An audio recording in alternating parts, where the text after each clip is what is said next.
भाषा के मुख्य 3 रूप प्रचलित हैं: मौखिक भाषा, लिखित भाषा, सांकेतिक भाषा। अब देखिए मौखिक भाषा क्या है। जब हम बोलकर अपने विचारों को व्यक्त करते हैं वो मौखिक भाषा में आता है। लिखित भाषा, जब हम कोई बात लिखकर किसी के सामने पेश करते हैं वो लिखित भाषा में आता है। और सांकेतिक भाषा, जब हम ना ही बोलते हैं ना ही लिखते हैं, सिर्फ संकेत ही करते हैं तो वो सांकेतिक भाषा बन जाती है। संकेत करके हम अपने जो बात को समझाने की कोशिश करते हैं वो सांकेतिक भाषा में आता है। मौखिक भाषा, जिस भाषा के द्वारा हम अपने विचार बोलकर प्रकट करते हैं उसे मौखिक भाषा कहते हैं। हम अपने पास बैठे व्यक्ति द्वारा मौखिक भाषा में ही अपने विचारों का आदान प्रदान करते हैं। जब हम एक दूसरे के पास बैठे हैं या फ़ोन पर तो हम बोलकर ही बात करेंगे तो वो हमारी मौखिक भाषा का उदाहरण होगा। इस प्रकार कक्षा में अध्यापक द्वारा छात्रों को पढ़ाने के लिए भी मौखिक भाषा का ही प्रयोग किया जाता है। मौखिक भाषा में ध्वनियों का प्रयोग किया जाता है। मौखिक भाषा है तो वो ध्वनियों का ही प्रयोग होगा ना, आवाज़ें ही निकलती हैं, है ना।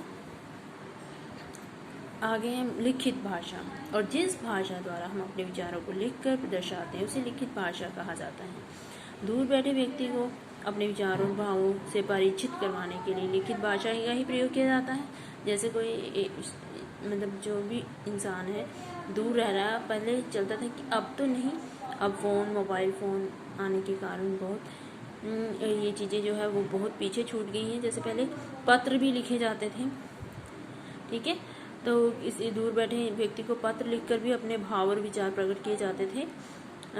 इसी प्रकार परीक्षा में उत्तर देते समय लिखित भाषा का ही प्रयोग होता है। विभिन्न प्रकार की सूचियाँ बनाने के लिए लेख, कविता आदि लिखने हेतु ही लिखित भाषा का ही प्रयोग होगा। कविता लिखने के लिए लिखी जाती है, लेख लिखे जाते हैं, निबंध लिखे जाते हैं, तो ये सब लिखित भाषा का ही प्रयोग होता है इसमें। मानवीय भाषा के इस लिखित रूप के लिए कुछ लिपि चिन्हों की रचना की है कि हमने जो भी भाषा लिखनी है उसके लिए लिपि चिन्ह बनाए गए हैं। अगर हमने हिंदी लिखनी है तो उसके लिए देवनागरी लिपि बनाई गई है, जैसे स्वर और व्यंजन, ठीक है, मैंने पहले भी आपको बताया है।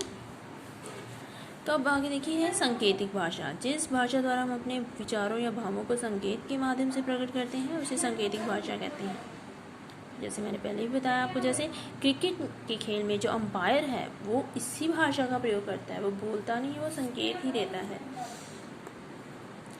आगे है हमारा टॉपिक लिपि। मौखिक ध्वनियों को लिखित रूप में प्रकट करने के लिए निश्चित किए गए चिन्हों की व्यवस्था को लिपि कहा जाता है। जैसे कि मैंने पहले बताया आपको, भाषा लिखने के ढंग को लिपि कहते हैं। अर्थात किसी भी भाषा को लिखने के लिए हमें उस लिपि के वर्णों और विराम चिन्हों का ज्ञान प्राप्त करना होता है। हिंदी भाषा देवनागरी लिपि में लिखी जाती है, और जो देवनागरी लिपि है वो ब्राह्मी लिपि से ही विकसित हुई है, और इसी से गुजराती और बंगला भाषाओं की लिपियों का भी विकास हुआ है। हिंदी की जननी जो है संस्कृत है और उसकी लिपि भी देवनागरी ही मानी गई है, ठीक है। हिंदी और संस्कृत इनकी लिपि भी देवनागरी को ही माना गया है।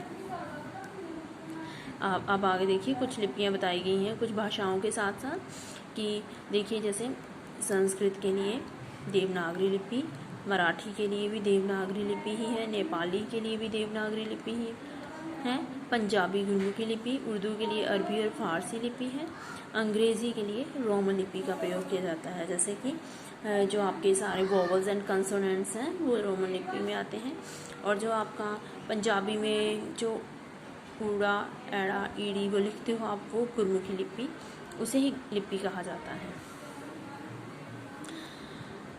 ठीक है। व्याकरण, नेक्स्ट हमारा टॉपिक है व्याकरण। भाषा लिखित हो अथवा मौखिक, उसमें होने वाली त्रुटियां अर्थात गलतियों का पता लगाने और उन्हें शुद्ध रूप में बोलने व लिखने के लिए व्याकरण का ज्ञान होना बहुत ही ज़रूरी होता है। तो व्याकरण वह शास्त्र है जिसके नियमों द्वारा हम शुद्ध बोलना, लिखना, पढ़ना सीखते हैं, अर्थात व्याकरण भाषा के शुद्ध रूप का ज्ञान कराता है, ठीक है। जैसे कि मैंने आपको पहले भी बताया